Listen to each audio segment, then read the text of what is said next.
اعوذ باللہ من الشیطان الرجیم، بسم اللہ الرحمن الرحیم۔ سورہ نمبر 5، آیت نمبر 6۔ یا ایہا الذین آمنوا اذا قمتم الی الصلاۃ فاغسلوا وجوہکم وایدیکم الی المرافق وامسحوا برؤوسکم وارجلکم الی الکعبین وَإِن كُنتُمْ جُنُوبًا فَطَهَّرُوا وَإِن كُنتُم مَّرْضَىٰ أَوْ عَلَىٰ سَفَرٍ أَوْ جَاءَ أَحَدٌ مِّنكُم مِّنَ الْغَائِطِ أَوْ لَمَسْتُمُ النِّسَاءَ فَلَمْ تَجِدُوا مَاءً فَتَيَمَّمُوا صَعِيدًا طَيِّبًا فَامْسَحُوا بِوُجُوهِكُمْ وَأَيْدِيكُم مِّنْهُ ما يريد الله ليجعل عليكم من حرج ولكن يريد ليطهركم وليتم نعمته عليكم لعلكم تشکرون۔ اے ایمان والو، جب تم نماز کے لیے اٹھو تو اپنے منہ کو اور اپنے ہاتھوں کو کونیوں سمیت دھو لو، اپنے سروں کا مسح کرو اور اپنے پاؤں کو ٹخنوں سمیت دھو لو، اور اگر تم جنابت کی حالت میں ہو تو غسل کر لو۔ ہاں، اگر تم بیمار ہو یا سفر کی حالت میں ہو یا تم میں سے کوئی حاجت ضروری سے فارغ ہو کر آیا ہو یا تم عورتوں سے ملے ہو اور تمہیں پانی نہ ملے تو تم پاک مٹی سے تیمم کر لو، اسے اپنے سروں پر اور ہاتھوں پر مل لو۔ اللہ تعالیٰ تم پر کسی قسم کی تنگی ڈالنا نہیں چاہتا، بلکہ اس کا ارادہ تمہیں پاک کرنے کا ہے اور تمہیں اپنی بھرپور نعمت دینے کا ہے تاکہ تم شکر ادا کرتے رہو۔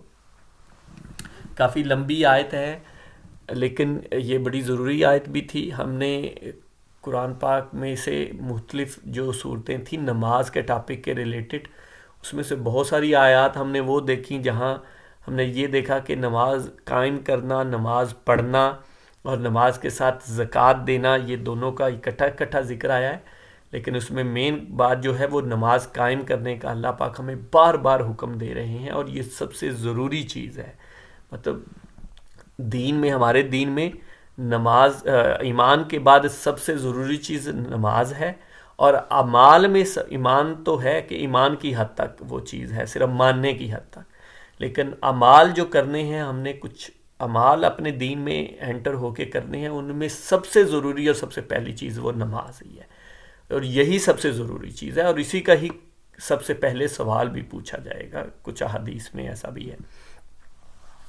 تو وہ ہم نے بڑی ڈیٹیل سے دیکھا کہ نماز پڑھنا، اس کو قائم کرنا، اس کی حفاظت کرنا، اس کو خشوع خضوع کے ساتھ پڑھنا، اور اس طرح وہ ساری آیت دیکھی۔ اب ہم کچھ سلسلہ ایسی آیات کا کہ نماز وہ فزیکلی کیسے پڑھنی ہے، یا اس میں، یا اس کو کیسے فزیکلی یا ویسے وہ اس کو کیسے پڑھا جائے، یا اس کا بہتر طریقہ کیسے ہے جو اللہ پاک نے ہمیں ڈائریکٹ حکم قرآن پاک میں دیا ہے، وہ کیا ہے۔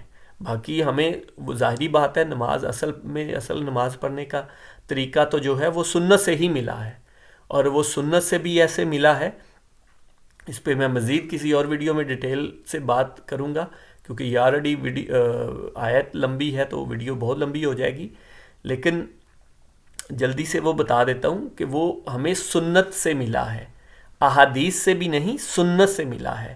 وہ میں جب کوئی بچہ، ہمارا مسلمانوں کا بچہ بالغ ہوتا ہے تو وہ اپنے والدین سے سیکھتا ہے، کسی احادیث کی بک سے نہیں سیکھتا۔ وہ یقیناً انہوں نے یا کسی علماء نے ان کو بتایا ہو احادیث کی بک سے بھی، اس میں بھی ہے، لیکن اصل میں وہ سنت ہمیں نسل در نسل ٹرانسفر ہوئی ہے۔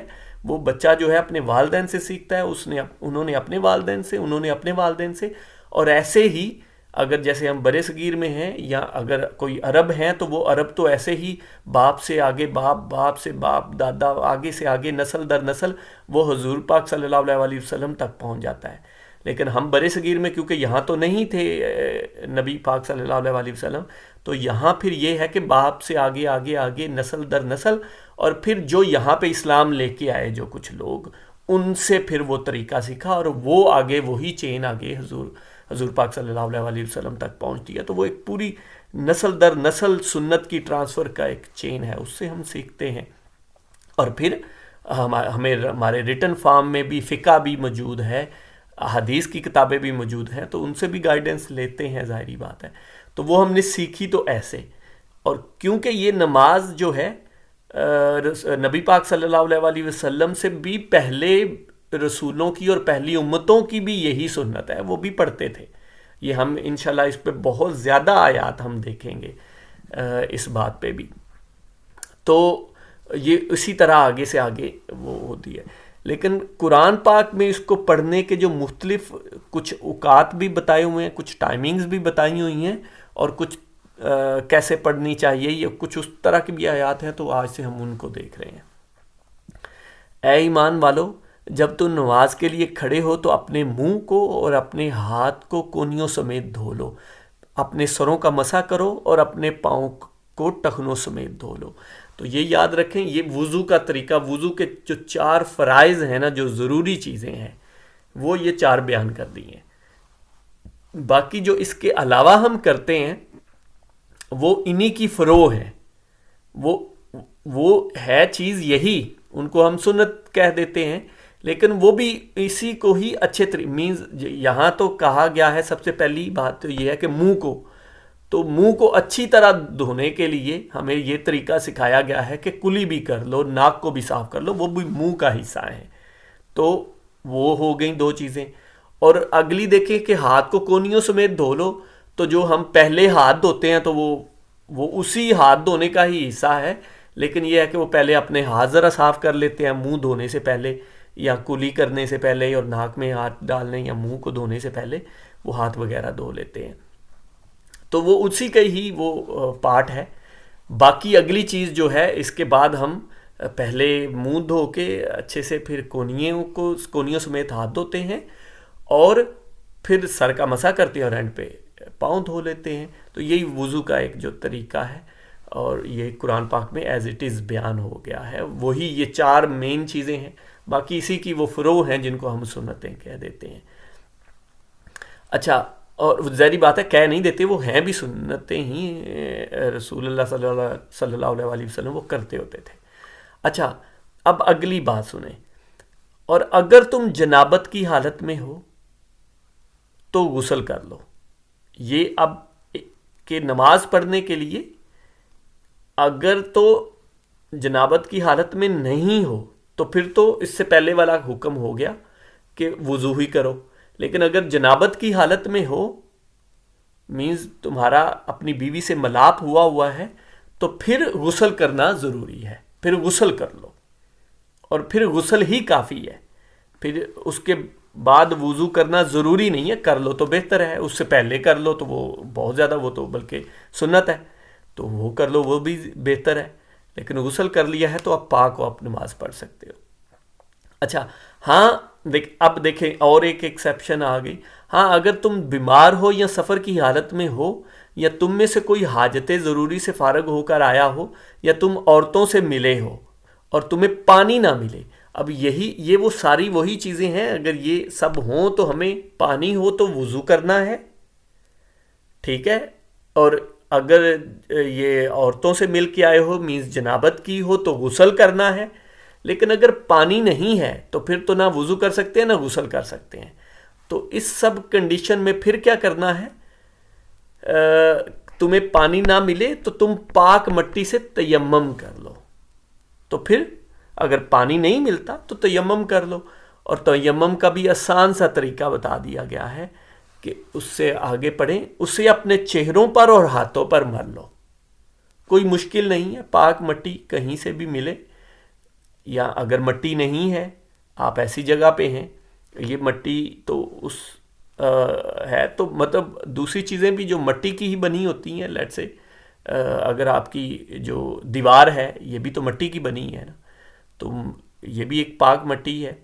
یا جیسے کوئی اور چیز ہے، کوئی ٹیبل چیئر ہے، وہ بھی اصل میں تو مٹی کی ہی، سب چیزیں مٹی سے ہی اگتی ہیں، مٹی سے ہی بنی ہوئی ہیں. کوئی بھی اس طرح کی پاک چیز ہے تو آپ اس سے کر سکتے ہیں. تو یہ دیکھیں کتنا آسان دین بنا کے پیش کر دیا ہے کہ پانی نہیں ہے، آپ سفر میں ہیں، لیٹ سے آپ جہاز میں، ایئرپلین میں وہ سفر کر رہے ہیں، یا گاڑی میں سفر کر رہے ہیں اور آپ وضو کر لیں تو بہتر ہے، کہیں سے پانی کھڑے ہو کے اگر آپ کو پتہ ہے آسانی سے پانی ملتا ہے تو کر لیں، نہیں اگر ٹائم گزر رہا ہے یا آپ نہیں کر سکتے تو آپ وہاں ہی بیٹھے، آپ جس کو بھی مطلب وہ چیئر پہ بیٹھے ہیں یا سائیڈ پہ اس کی کہیں ایسی جگہ پہ آپ پاک سمجھتے ہیں تو اس سے تیمم کر لیں اور نماز پڑھ لیں، نماز کو نہ جانے دیں۔ اچھا، تو آسان سا ہے بنا کے، اور اسی کو آپ اللہ پاک آگے بیان کر رہے ہیں۔ اللہ تعالیٰ تم پر کسی قسم کی تنگی ڈالنا نہیں چاہتا، وہ تنگی نہیں کرنا چاہتا کہ نہیں نہیں تم نے پانی ہی ڈھونڈنا ہے یا وہی کرنا ہے، یا مطلب ہر حال میں نہیں تو ایسے نہیں ہے تو ورنہ تمہیں گناہ ہوگا، تو تنگی میں پڑ جائے گا نا وہ بندہ، بیچارہ پلان ہی اسی طرح سے کرے گا جہاں پانی ہو کہ نماز کیسے چھوڑوں، تو وہ تنگی بن جائے گی۔ تو اللہ پاک یہاں ہمیں واضح کہہ رہے ہیں کہ میں تنگی میں نہیں ڈالنا چاہتا، بلکہ اس کا ارادہ تمہیں پاک کرنے کا ہے اور تمہیں اپنی بھرپور نعمتیں دینے کا ہے، تنگی کرنا نہیں ہے۔ اور یہ بھی اگر تمہیں تنگی لگتی ہے نا تو یہ بھی تنگی نہیں ہے جو میں تمہیں کہہ رہا ہوں کہ وضو کر لینا یا تیمم کر لینا، یہ بھی تنگی نہیں ہے، بلکہ اس کا ارادہ تمہیں پاک کرنے کا ہے کہ تم پاک رہو، پاک صاف رہو، تمہیں پاک کرنے کا ہے اور تمہیں اپنی بھرپور نعمت دینے کا ہے۔ پاک ہوگے تو اللہ کی نعمت زیادہ سے زیادہ بھرپور ملے گی تاکہ تم شکر ادا کرتے رہو۔ مین مقصد کیا ہے کہ شکر ادا کرو، اس کو اپنا خالق مانو، اس کو اپنا مالک مانو، اور اس کے سامنے عاجزی کے ساتھ جھکتے رہو۔ وہی جو ہم نے نماز خشوع و خضوع کے ساتھ وہ دیکھا تھا کہ وہ نماز جو پڑھنی ہے وہ بڑی عاجزی کے ساتھ بڑا شکر ادا کرتے ہوئے اللہ کا وہ کرو۔ جزاک اللہ خیر۔